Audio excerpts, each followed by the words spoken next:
다시 한번 살펴보기를 원합니다. 먼저 예수님께서는 본문에 베드로를 위하여 기도하셨습니다.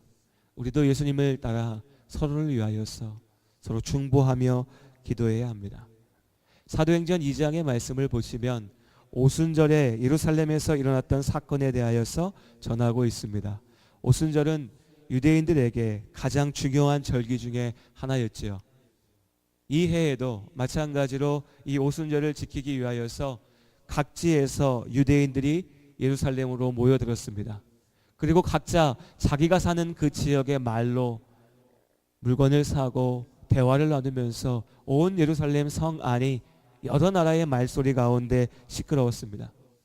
그때에 갑자기 어떤 무리의 사람들이 나타나서 각각 서로 다른 언어들로 이 많은 사람들 앞에서 주님의 복음을 선포하기 시작했습니다. 이 갑작스러운 사건에 사람들이 놀라고 당황했지요. 그때 이 사람들 앞에 나서서 이 모든 상황을 설명하고 설교했던 이가 다름 아닌 베드로였습니다. 사도행전 2장과 3장에는 이때 베드로가 사람들 앞에서 전하였던 오순절의 설교가 남아 있습니다. 이 베드로의 설교를 듣고 수천 명의 사람들이 예수님을 구주로 영접하게 되지요. 베드로는 분명히 초대교회의 반석이었습니다. 하지만 여러분 한번 잘 기억해 보십시오. 이 오순절 사건이 있기 불과 50일 전 6월절에 베드로는 이 오순절의 베드로와는 전혀 다른 사람이었습니다. 잡히시기 전날 밤에 예수님께서는 오늘 본문의 말씀입니다. 베드로에게 말씀하시죠. 사단이 너를 무너뜨리려고 할 것이다. 베드로는 자신 있게 얘기합니다. 주여, 그럴 일 없습니다. 내가 주님 곁에 끝까지 붙어 있을 것입니다. 예수님 말씀하시죠. 야, 네가 그렇게 얘기해도 오늘 밤이 지나기 전에, 닭이 울기 전에 네가 3번 나를 부인하게 될 것이다. 이후에 일어난 일을 우리는 알고 있습니다. 예수님의 말씀처럼 되었지요. 그런데 이날 아침에 베드로에게만 이런 일이 일어난 것이 아닙니다. 가룟 유다에게도 마찬가지였습니다. 돈을 받고 예수를 팔았던 유다는 자신의 죄악이, 자신이 저질렀던 그 잘못이 얼마나 큰 것인지 깨닫고 절망했습니다. 그리고 그 받은 돈을 붙잡고 대제사장들에게 다시 찾아가지요. 그리고 돈을 내놓고 얘기합니다. 예수는 죄가 없습니다. 대제사장들이 그를 비웃으며 얘기합니다. 이미 다 끝났다고. 그리고 가룟 유다가 어떻게 되지요? 절망 속에 죄책감에 사로잡혀서 그는 스스로 목매달아 죽게 됩니다. 베드로도 마찬가지 마음이 아니었을까요? 예수님의 수제자라고 그렇게 큰 소리 쳤었습니다. 절대 주님을 떠나지 않겠다라고 얘기했었습니다. 그런데 그런 베드로가 예수님 말씀처럼 그 날이 다 지나가기 전에 예수를 모른다고 나는 그 사람 모른다고 부인했습니다. 창피했을 거고 부끄러웠을 거고 죄책감에 사로잡혔을 겁니다. 다른 제자들 앞에, 믿음의 가족들 앞에, 형제들 앞에 나설 염치가 없었을 겁니다. 어쩌면 베드로의 마음도 유다처럼 내가 죽어버리는 게 낫겠다, 아니면 어디 저 멀리 도망쳐서 숨어 있어야겠다라고 생각했을지도 모릅니다. 사단이 그에게 그런 마음을 주었을 겁니다. 그러나 하나님께서는 그 베드로를 붙잡으시고 하나님께서 사용하실 그 자리로 세워놓으신 줄로 믿습니다. 그 시작이 무엇이냐? 사도행전을 기록한 누가복음에 기록하고 있는 겁니다. 그 시작이 여기에 있습니다. 그러나 내가 너를 위하여 내 믿음이 떨어지지 않기를 기도하였노니 너는 돌이킨 후에 내 형제를 굳게 하라. 예수님을 배신하고 배반하고 예수를 모른다 얘기하고 절망에 빠져 있었던 베드로의 마음을 다시 붙잡았던 한마디가 오늘 이 말씀이 아닐까 싶습니다. 내가 너희의 믿음을 위하여 기도하였으니 너는 돌이키고 네 형제를 굳게 하라. 그리고 이 말씀처럼 베드로는 자신의 믿음의 형제들을 굳게 지키는 반석이 됩니다. 예수님께서 그를 위하여 기도하셨고 그 기도가 이루어져서 하나님의 사람으로 베드로가 세워진 줄로 믿습니다. 그렇게 우리도 예수님처럼 기도해야 됩니다. 주님께서 베드로를 위해 기도한 것처럼 우리도 그렇게 기도해야 됩니다. 그런데 때로 어떤 사람들은 나를 위해서 기도해 주는 사람은 없습니다 라고 이야기하기도 합니다. 내가 남을 위해서 기도하기 전에 누군가 나를 위해서 기도해 주면 좋겠는데 나를 위해서 기도해 주는 사람은 없다는 거죠. 그럴 수도 있습니다. 우리 집에는 나 빼고는 아무도 예수님 안 믿어요. 내 주변에는 예수 믿는 사람이 도무지 없어요. 교회는 다니지만 함께 교회 다니는 성도들이 자기 기도하기도 바쁜데 날 위해서 기도해 주겠습니까? 그럴 수도 있습니다. 이런 생각에 사로잡히면 예수님을 믿는다고 하면서도 내가 외톨이 같다고 하는 그 외로움에 괴로워하게 됩니다. 아무도 날 위해서 기도해 주지 않는다라는 거죠. 하지만 성경은 우리의 이러한 생각이 잘못됐다는 것을 분명하게 보여줍니다. 히브리서 7장 25절의 말씀에 보면 이는 그가 예수님이십니다. 이는 그가 항상 살아계셔서 그들을 위하여 간구하심이라. 예수님께서 항상 살아계셔서 우리를 위하여 간구하고 기도하신 줄로 믿습니다. 그러니 우리가 혼자가 아닙니다. 나만 혼자 버려져 있는 것이 아닙니다. 예수님께서 지금 나를 위하여 기도하고 계신 줄로 믿습니다. 베드로를 위해서 기도하신 것처럼요. 그러니 여러분, 아무도 날 위해 기도해 주지 않는다라고 한탄하지 마시길 바랍니다. 주님께서 지금 날 위해서 기도하십니다. 그러니 우리도 예수님 닮아서 나의 기도를 필요로 하는 누군가를 위해 기도할 수 있기를 소원합니다. 우리가 또한 기억해야 될 것은 예수님께서 오늘 베드로의 믿음을 위해서 기도하셨다는 겁니다. 이 땅을 사는 사람들에게 있어서 가장 중요한 게 무엇일까요? 여러분, 살면서 가장 중요한 게 무엇입니까? 우리 다 압니다. 예수님께서 이미 말씀해 주셨죠. 마태복음 6장에 그런즉 너희는 먼저 뭘 위해서 살라고 하셨죠? 뭘 구하라 하셨습니까? 너희는 먼저 그의 나라와 그의 의를 구하라. 그리하면 이 모든 것을 너희에게 더하시리라. 그렇습니다. 우리가 하나님의 나라와 그의 의를 구하면 다른 모든 것들을 우리에게 주시겠다라고 약속하셨습니다. 그런데 우리는 이 땅을 살면서 하나님 나라보다는 세상의 나라를, 하나님의 의보다는 이 땅의 이익을 먼저 찾습니다. 우리의 기도도 그렇죠. 나의 믿음보다, 나의 구원보다, 하나님의 은혜보다 내가 이 땅에서 누릴 것을 위해서 기도합니다. 여러분 모두 가족들을 위해서 기도하실 겁니다. 자녀가 있으신 분들은 자녀들을 위해서 기도하실 겁니다. 그런데 우리의 그 기도는 그들의 믿음을 위해서 기도하기보다는, 그들이 하나님의 나라와 그 의를 구하기 위해서 기도하기보다는 내 가족이, 내 자녀들이 이 땅 가운데 건강하고 하는 일에 성공할 수 있도록, 바꿔 말하면 뭐지요?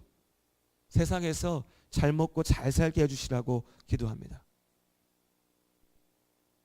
우리 예수님께서는 그렇게 기도하지 않으셨습니다. 베드로와 함께하는 그 마지막 순간 예수님께서는 베드로가 이 땅에서 오래오래 부자로 큰 소리 치면서 살라고 기도하지 않으셨습니다. 그의 믿음을 위해서 기도하셨습니다. 그의 구원을 위하여 기도하셨습니다. 그의 사명을 위해서 기도하셨습니다. 그가 있어야 할 그 자리에 하나님의 은혜로, 사단의 도전에 무너지지 않고 하나님의 은혜로 서 있게 해주시라고 기도하셨습니다. 오늘 우리의 기도도 그러해야 될 줄로 믿습니다. 아주 옛날에요. 정말 옛날입니다. 한 여인이 있었습니다. 이 여인은 아주 신실한 그리스도인이었습니다. 그 남편은 철저히 세상적인 사람이었습니다. 세상에서 성공하고 돈 벌고 잘 사는 것이 인생의 목적이었던 사람이죠. 그리고 그 두 사람 사이에 아들이 태어났고요. 이 아들은 꽤나 똑똑했습니다. 앞으로 한 자리 하겠다, 앞으로 큰 성공을 거둘 것이라고는 기대를 받을 만한 아들이었습니다. 그런데 이 아들이 태어나고 난 이후에 30년 동안 이 여인에게는 한 가지 기도 제목이 끊이지 않았습니다. 결코 멈출 수 없는 기도의 제목이 있었습니다. 바로 자신의 남편과 아들을 위한 것이었죠. 세상에 빠져 살던 남편은 십수년을 아내의 가슴을 아프게 했지만 결국 그 아내의 기도를 통하여서 하나님 앞에 나오게 됩니다. 주님을 믿고 예수를 믿는다 고백하고 하나님의 사람으로 마지막 때에라도 신실한 삶을 살다가 먼저 세상을 떠났습니다. 이 여인에게는 그래도 계속 기도의 제목이 남았습니다. 아들을 향한 거죠. 그렇게 똑똑하고 잘났던 아들은 그 똑똑하고 잘난 모습대로 살았습니다. 어린 나이에 유학을 떠나서요, 최고의 학문의 자리에 나아가서 공부했습니다. 그런데 그 최고의 자리에서 공부하면서 이 아들은 세상의 즐길거리와 세상의 정욕에 빠졌습니다. 17살 때부터 여인을 만나서 동거하면서 사람을 만나기를 좋아하고 여자들 만나기를 좋아하고 놀러 다니고 세상의 지식을 쫓아다니는 걸 좋아하고 어떻게 하면 세상에서 성공할 수 있을까가 이 어린, 이 젊은 청년의, 소년의 꿈이었습니다. 그렇게 수년을 살다가 내가 이제는 진리를 쫓아가야겠어요 라고 생각하고 쫓아간 길은 세상의 철학을 공부하는 거였습니다. 그리고 이단에 빠졌습니다. 이단에 사로잡혀서 거기에서 진리를 찾겠다라고 살아났습니다. 그러니 어머니의 마음이 어떨까요? 자식이 사는 모습도 마음에 안 들고 자식이 쫓아가는 그 이단의 사상도 마음에 안 들고 어머니의 마음이 찢어졌습니다. 내가 내 자식하고 이제 얼굴 안 보겠다, 단절하겠다라고 선언할 만큼 어머니가 괴로웠습니다. 하지만 그래도 이 어머니의 기도는 멈추지 않았습니다.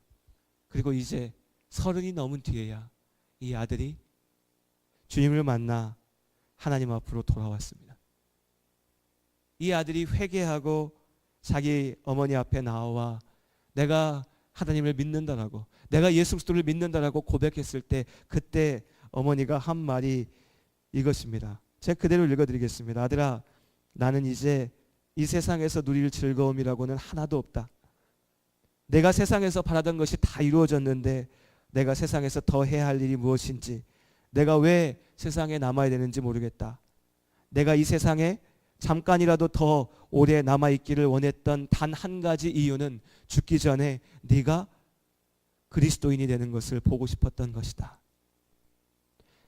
하나님께서 내가 바라던 것보다 더 풍성하게 보답해 주셔서 네가 세상의 모든 쾌락과 성공을 거부하고 주님의 종이 된 것을 보았으니 이제 내가 세상에서 할 일이 무엇이 있겠느냐. 이 말을 하면서 어머니는 자리에서 일어나서 춤을 췄다라고 얘기합니다. 그리고 며칠이 지나지 않아서 이 어머니는 갑작스럽게 병에 걸려서 세상을 떠나게 됩니다.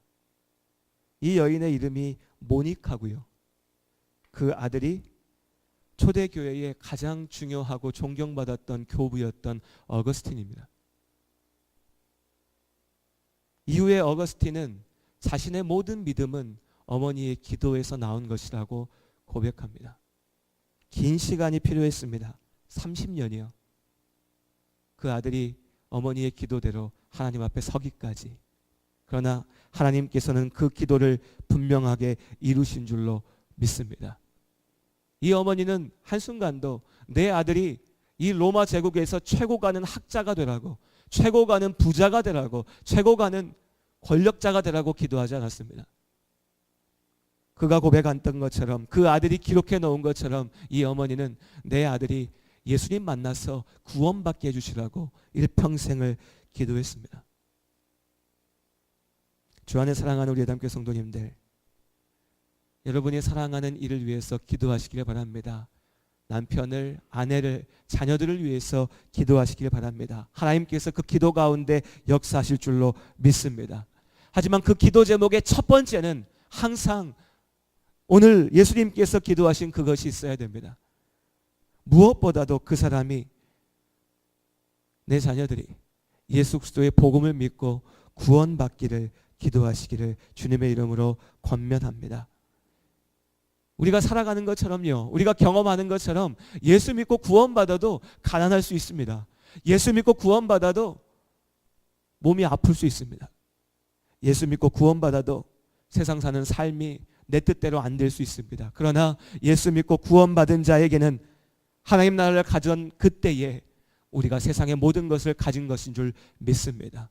반대로 예수 믿지 않은 자가 세상에 부를 자랑할 수 있고 건강을 자랑할 수 있고 권세를 자랑할 수 있지만 그는 결국 아무것도 가지지 못하고 하나님의 심판대 앞에 서게 됨을 믿습니다. 그러니 여러분, 우리가 쉬지 말고 기도해야 됩니다. 우리가 기도해야 됩니다. 내가 사랑하는 이를, 나를 주의 믿음 앞에 세워주시라고 하나님 앞에 기도하는 우리 모두가 될 수 있기를 주님 안에 소원합니다. 우리 시간 찬양하실 때